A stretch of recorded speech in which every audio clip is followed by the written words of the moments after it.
The so-called other, be it someone of another gender or religious or racial group, even someone who represents the religious other, is a threatening figure because their perspective or ideology might challenge that of those with the most power.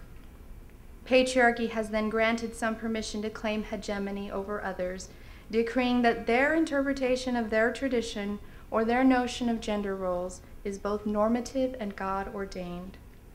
The feminist hermeneutic, on the other hand, challenges us all to overcome our fears and encourages us to take risks that are required as people of faith. These risks include hearing and loving those who have opposing views, and even taking the risk to admit when our own respective traditions are wrong. And we find then, with these few examples, that the Western feminist perspectives are not all on a quest for hierarchy and dominance. And though Fethullah Gulen's criticisms are merited, they only speak to a segment of the movement. The work of Elizabeth Johnson and Linda Pinga demonstrate there are many streams of thought within this movement, and it is simply a misunderstanding to place all feminists into one category. But this point merits a caveat, for even the women like Mary Daly, whose voices are filled with anger and animosity, must not be discarded altogether. One must look for the value in what these or any other dissenting voices have to offer. One should consider that even if they are to adamantly disagree with the thoughts of these feminists, they must ask themselves, what has evoked such a response? Are they describing an injustice that is real? And may there have been a true violation of somebody's dignity and rights? Asking these questions will help all of us understand why reactionary movements are born. And so this brings us back to Fethullah Gulen, whose movement is very unique, admirable, inspirational, unique to any other group like it. It mirrors the feminist movement in many ways. Gulen says the feminist movement is reactionary, but the Gulen movement is also a reactionary movement, and this not be a negative thing. Both are reacting to stereotypes and caricatures of their own movements.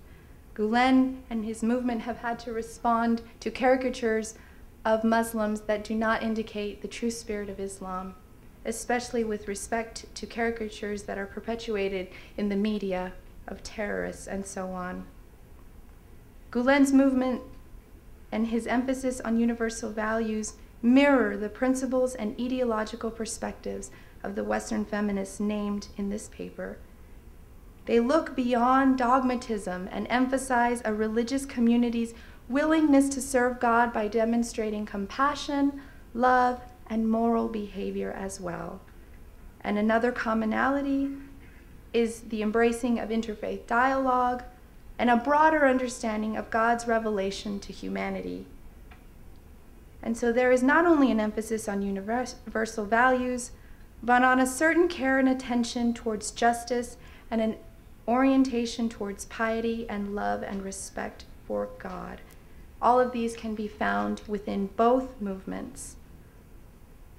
So are Western feminism and Fethullah Gulen friends or foes? These two are indeed friends because they have many similarities, and both use the strength of friendship and experience in their methodologies, and these things are key to the feminist theology and movement. Experience and friendship are pivotal for feminism. So the Gulen movement, in the most powerful and beautiful ways, embodies tolerance and hospitality by reaching out to others who have differing perspectives and convictions, inviting them, extending hospitality to them, and forging friendships with them. It is because of the Gulen movement that strangers quickly become friends. Christians, Muslims, Jews, and people of many faiths sit side by side, sharing their stories, their beliefs. So we see then that these two movements have a lot in common and that they have contributions to give to one another. And one might be thinking, but what of the differences? Many have argued, in fact, too, that Gulen has been a strong advocate for women to have equal opportunities for education and perhaps even professional development, and this is definitely to be commended. Yet the critique is that his view of women falls closely in line with the dualisms which feminist Elizabeth Johnson critiques. He has described women as the first educators of their children and those charged with establishing order, peace, and harmony in the home.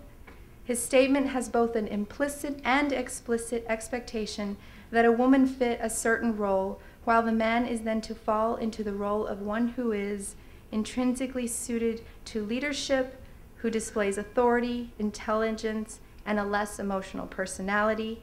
That is a quote from Anna Stevenson, who is a scholar who has also written about Gulen. I am not trying to suggest either that a woman cannot be a feminist and be a primary caregiver or mother who stays at home, or that a woman who does or does not do this or that cannot be feminist.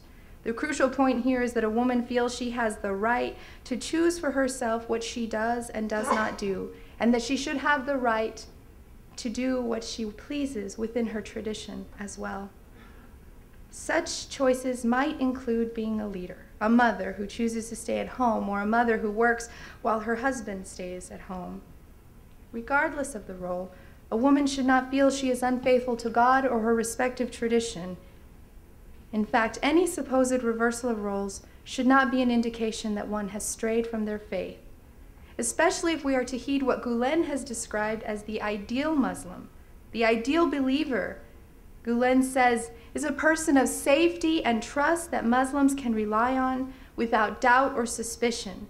They greet everyone with salam, being the most trustworthy representatives of universal peace, having character and virtue, all of which feminists can have.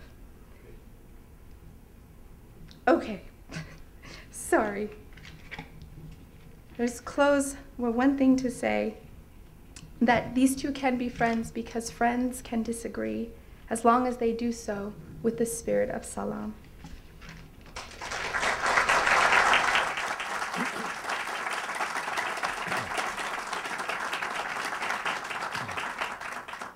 I now want to introduce Professor